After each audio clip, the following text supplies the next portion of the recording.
Past few days, Headlines Today has been bringing you the latest on the PCB trying to resume India-Pak cricket ties with the BCCI. As usual, several views surround the issue. And for more on this, we'll get you a special take from Pakistan. But first up, just to set it up, the debate over the resumption of these bilateral ties has been heating up. First, the PCB chairman, Shahryar Khan, met BCCI chief Jagmohan Dalmia over the weekend to discuss the resumption of ties. And then former Indian cricketer Farooq Engineer hit out saying PCB needs Pakistan first to do some straight talk with India before resuming any sporting ties. Listen to the reactions that came in over the last few days.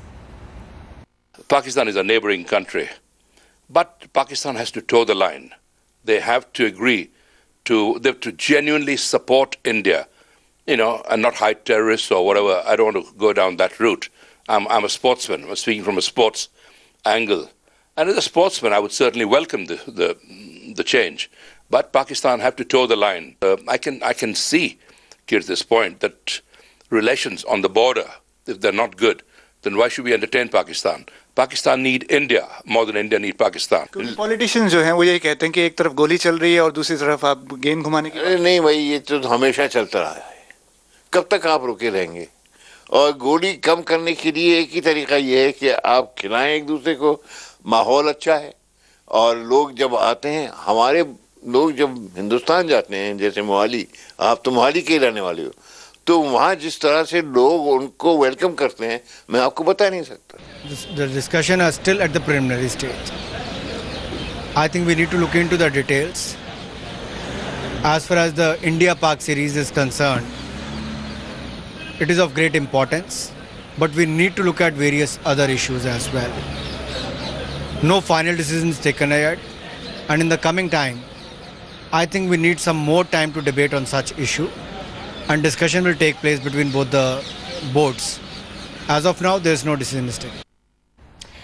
For more on this, let's go across to Ehsan, former ICC president and someone who understands Pakistan and Indian cricket well. He's joining us from the UK over Skype. Ehsan, thanks a lot for joining us. First up, what do you make of Shahryar Khan's visit to India and the outcome of it? The two boards very, very keen to resume ties. But do you think this move will be successful? Well, I really hope for the sake of the game it will be successful. What is important in all this is, to paraphrase what Nelson Mandela said, that sport speaks a language different to that of the politicians. It cuts across borders, it cuts across communities, it cuts across religious divide. Sport is something which is for good. I heard some of the earlier comments, which are very sad when you hear cricketers and others bringing politics into the game. Yes, India has complained about Pakistan's involvement in Indian, terrorism, but similarly, Pakistan has accusations of Indian involvement in Balochistan. Where do the politicians draw a line and say, look, those issues have to be resolved at a different level, and use sport as a conduit for creating goodwill and creating people-for-people contact. We've seen this in the past. In 2004, Pakistan hosted India at a series at home. The impact of that was incredible. Thousands and thousands of people from India came to Pakistan, and they realized Pakistan wasn't the monster it was perceived to be in India. You look at India's attitude with its border dispute with China. It pragmatically accepts that while there are disputes, trade should go on, relationships should go on, and these should be used to develop goodwill between the countries. Right. Mr. Mani, I take the point that you're making. These goodwill measures, as you call them, and sport being separate from politics has been tried before as well. And these views that you heard from cricketers is not an isolated view. That's how many in the country feel. That's how many in the political realm feel. And would you really say that they're wrong at that, taking that line when so many of Indians suffer because of cross-border terrorism? At the end of the day, these are issues that come to the forefront. With respect, Pakistan is also suffering from terrorism. It's forefront in the fight against terrorism. Pakistan is again and again pointed fingers at others for involvement in some of the incidents that take place in Pakistan. This sort of argument is not going to get us anywhere. At the end of the day, cricketers should be concentrating on the game, on the development of the game, and using the game as a conduit for goodwill between the countries. It's all very well to make accusations, but where's the proof? Again, I doubt if these are just accusations, Mr. Mani. I don't want to delve too much into the politics of it. We want to discuss sport first, but I doubt these are just allegations. Of course, there are strong feelings across both sides. My point being that this, sport being the divide has been tried before and it has fallen, earlier as well. Do you feel that if India and Pakistan were to reunite and, join, rather restart their cricketing ties, it's going to make a big difference in the long run? With respect, I disagree with you when you say it's failed using sports as a conduit for good. It has been called out repeatedly. With respect, if you go back to 2004, what happened was, and this is something quoting from one of your own high commissioners in Pakistan, who said that 10,000 Indians came to, or whatever the number was, came to watch cricket in Pakistan, and you sent back 10,000 ambassadors. A lot of this hype that comes up about misuse to create tensions between the countries from the media itself. It's very unfortunate. Why is it, you look at the Pakistan-India match in the recent World Cup. It was the most viewed match of the whole tournament. The people want cricket between the countries.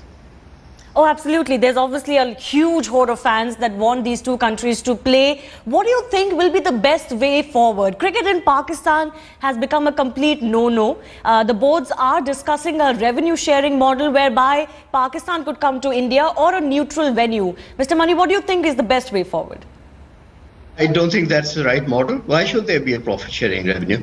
The bilateral series say India will host Pakistan for its home matches in India, and Pakistan will host India for its home matches at its own venues. In this case, because at the moment some teams are reluctant to come to Pakistan, Pakistan has been hosting matches in the UAE, and UAE has seen IPL take place there recently. Pakistan has hosted Australia, England, South Africa, West Indies, and all the other countries in the UAE in recent years. These are clearly Pakistan home matches, and rather than sort of go into why should Pakistan play its home matches in India? That's nonsense to me. All right, but what do you make of statements made that, all of these effort is more because Pakistan cricket needs India right now, PCB needs the BCCI right now, and not really for any other reason? That's absolute nonsense. Pakistan has been pushing for cricket with India because it's good for the game. It's good for the nearly over 1 billion people who live in that part of South Asia. Pakistan cricket has survived without India for how many years? It will continue to survive. Pakistan doesn't need India any more than India needs Pakistan. So I think that's a lever that if people use that, it's unfortunate that they even think like that. I think these people should grow up and rise above all these petty But do you really feel with cross-border tensions, a series is conducive, Mr. Mani? Whatever several sections of the public on either side may feel, but do you think it can be a long-term solution? There obviously a MOU that has been signed, but if cross-border tension keeps rising, it will keep putting a break on these ties. Do you really find environment conducive? Yes, unless the politicians have the vision and the stature to rise above these issues, nothing will change. Cross-border tension, I mean, I've just come from Pakistan. There's no doubt in the minds and people of Pakistan that most of the cross-border firing starts from the other side. I'm sure you in India have the opposite perception. All right, I don't want to go into that. I'm sorry, Mr. Mani. I really do not want to go into that because we go down that road, then it becomes, you know, India versus Pakistan and what each side believes. But what is it that the PCB needs to do, you feel, back home in Pakistan and, you know, talk with its government as well, to explain to it that India-Pakistan ties are important and both sides want it? Why should Pakistan PCB talking to the government? Talking about what? About its support to the entire endeavor? Pakistan government has always unconditionally supported Pakistan playing cricket against India. The ICC president in India was reluctant to come to Pakistan in 2004. I met President Musharraf. I went to India. I met the politicians in India. And I said, you know, as far as Pakistan is concerned, Pakistan will play India anyway. That's the message I brought. And that's what happened in 2004. All right. Finally, Mr. Mani, before we let you go, what would your message to Jagmohan Dalmia, who's the current BCCI president, be as far as India-Pakistan ties resumption is concerned? Look, Mr. Dalmia is a good friend of mine. I've got the highest regard for him. And I also know, absolutely unconditionally, he believes in a strong relationship between the BCCI and the PCB. Throughout his involvement with the BCCI, he maintained a very, very good working relationship regardless of what was happening on the political field. He is a man of vision, a man of great understanding, and he puts the game before anything else. And I can't advise him to do anything different. All right, Mr. Mani, very strong views there. He believes politics should remain separate from sport and there is no reason why India and Pakistan should not play cricket again together in each other's countries. But of course, there are several views and ultimately it will be the view of the Indian government that will matter.